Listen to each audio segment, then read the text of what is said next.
Muchas gracias, Nadia Yegros. Entonces conocíamos un poco más de su trayectoria musical y también compartíamos con todos ustedes esta pequeña serenata, esta pequeña peña artística de Nadia en Paraguayité TV. Segundo bloque, y es el momento de presentar la biografía del día. Él fue uno de los mejores compositores que tuvo nuestra querida República del Paraguay y por qué no llamarlo el mundo entero. Vamos a conocer de su vida y vamos a aprender un poco más de Maneco Galeano aquí en Paraguayité TV. Maneco Galeano nació en Puerto Pinasco el 13 de mayo de 1945 y falleció en la ciudad de Asunción un 9 de diciembre de 1980. Nombre artístico de Félix Roberto Galeano Mieres. Fue un músico paraguayo, hijo de Antonio Galeano y Ana Mieres. Su primer nombre fue en homenaje al abuelo paterno y el segundo por el materno.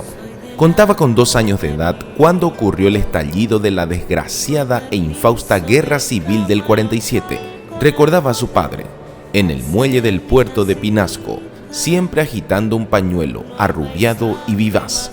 En esa época le regalaron su primera guitarra, una de juguete, con la cual gustaba acompañarse cantando melodías que él mismo imaginaba. En los inicios de 1948, su familia resuelve radicarse en Asunción. Inicia sus estudios en el Colegio San José, institución educativa a la cual estaría ligado por el resto de su vida. Adolescente disconforme y vital, estudia además en el Liceo Militar Acostañú y en el Colegio Carlos Antonio López. Concluye el secundario en el Colegio de La Salle, en Buenos Aires.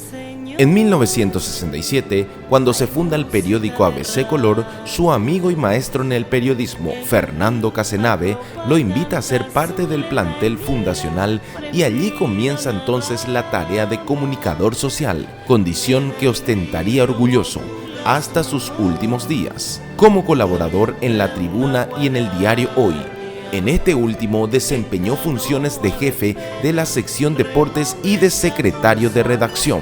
De esos años, más específicamente en 1969 y 70, datan sus primeras composiciones satíricas, los problemas que acarrea un televisor en la casa de un hombre como yo y La Chuchi. Recién en 1980, ya declarada la enfermedad que finalmente produciría su fallecimiento, enterado de la realización del primer festival de Pacaraí de la composición musical, vuelve a la creación y lo hace con la que sería su última obra, Poncho de 60 listas, la cual obtuvo el segundo premio en aquel certamen, dejando una fructífera producción musical numerosa y amplia, memorables escritos periodísticos y un imborrable recuerdo en sus ex alumnos y en una multitud de sus amigos. Fallece Maneco Galeano a los 35 años de edad en Asunción, un 9 de diciembre de 1980, víctima de un cáncer de pulmón.